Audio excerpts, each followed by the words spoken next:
SOS à la recherche de soi. SOS, SOS à la recherche de soi. SOS à la recherche de soi. SOS à la recherche de soi est une invitation à prendre le temps. Prendre le temps pour se connaître, qui je suis, à quoi j'aspire, qui je souhaite devenir. Partir en quête de soi demande souvent du courage et de la persévérance. Mon but est de partager avec vous ma philosophie de vie, de vous offrir une façon d'aborder la vie. Au-delà du bruit extérieur, retrouver le calme intérieur, faire le silence, apaiser son esprit et ainsi retrouver la sérénité. Aujourd'hui, j'aimerais poser une réflexion ésotérique sur deux mots qui sont contraires et qui dans le même temps sont indissociables. Il s'agit de l'ombre et de la lumière. L'ombre, au sens strict du terme, correspond à l'absence de lumière. La lumière est souvent associée au bien, à des choses positives. L'ombre à l'aspect négatif des choses, aux ténèbres. La lumière est plutôt associée à la couleur blanche et l'ombre à la couleur noire. En spiritualité, la lumière fait référence à la source, l'âme, la conscience. L'ombre à l'inconscience, aux ténèbres, à la noirceur. Nous avons tendance à rechercher la lumière et à vouloir rejeter l'ombre. Mais en chaque être humain, il se trouve qu'il y a et la lumière et l'ombre. Alors, que signifie avoir des parts d'ombre? En quoi l'ombre s'oppose-t-elle à la lumière? De quelle façon l'ombre permet à la lumière de briller?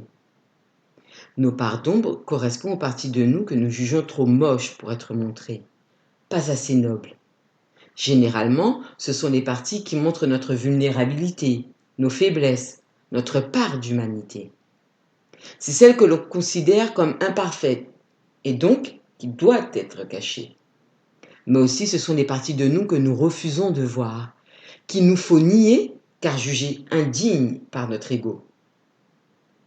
Comment laisser briller notre lumière sans accepter nos parts d'ombre? Pour moi, cela est impossible, car sans ombre, il ne peut y avoir de lumière. L'évolution de l'âme exige une acceptation totale de qui nous sommes. Cela inclut nos ombres. Sans la mise en lumière de nos parts d'ombre, c'est-à-dire sans l'acceptation de nos parties cachées, que nous tenons à distance, il ne peut y avoir de véritable transformation, d'évolution spirituelle. Nier ces parts d'ombre, c'est nier une partie de soi. Le fait de nier une partie de soi nous coupe de qui nous sommes et donc nous éloigne de nous-mêmes. Comment arriver à briller à travers l'ombre? Le monde tel qu'il nous est proposé ici est soumis à la loi de la polarité, c'est-à-dire que dans le cosmos, tout ce qui existe possède son contraire. De ce fait, si vous vous employez à faire briller votre ombre, il vous faudra plonger également dans vos ténèbres. Comment? Cela passe par l'observation. Il sera primordial de vous observer. Observez vos réactions. Observez vos conditionnements. Observez vos peurs. Observez vos blocages. Observez votre schéma d'évitement. Vous l'aurez compris, il sera indispensable de se voir tel que l'on est, entièrement, sans filtre, sans jugement, sans critique. L'observation vous offre la possibilité de mettre en lumière vos parts d'ombre et ainsi la rendre visible. Cette visibilité va permettre le passage de l'ombre à la lumière. Puis, il nous faudra l'accepter comme faisant partie de nous. Ainsi, nous nous libérons de son emprise. C'est par la conscience de soi que nous pouvons évoluer spirituellement. Par ce processus de libération, nous nous offrons l'occasion d'évoluer et donc de transmuter nos ombres vers la lumière.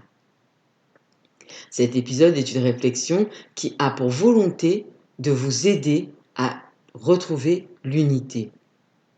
Je suis coach en développement personnel. J'ai choisi d'accompagner les femmes qui le souhaitent à renouer avec leur pouvoir intérieur. Mon accompagnement s'appuie sur une vision humaniste, c'est-à-dire que vous possédez en vous la capacité innée de mobiliser vos forces afin de développer votre propre potentiel. Vous souhaitez en savoir plus? Je vous invite à réserver une séance découverte offerte sur www.sosalarecherchedesoi.fr. N'oubliez pas que la clé qui permet le retour vers soi, c'est l'amour. Prenez soin de vous et je vous dis à bientôt.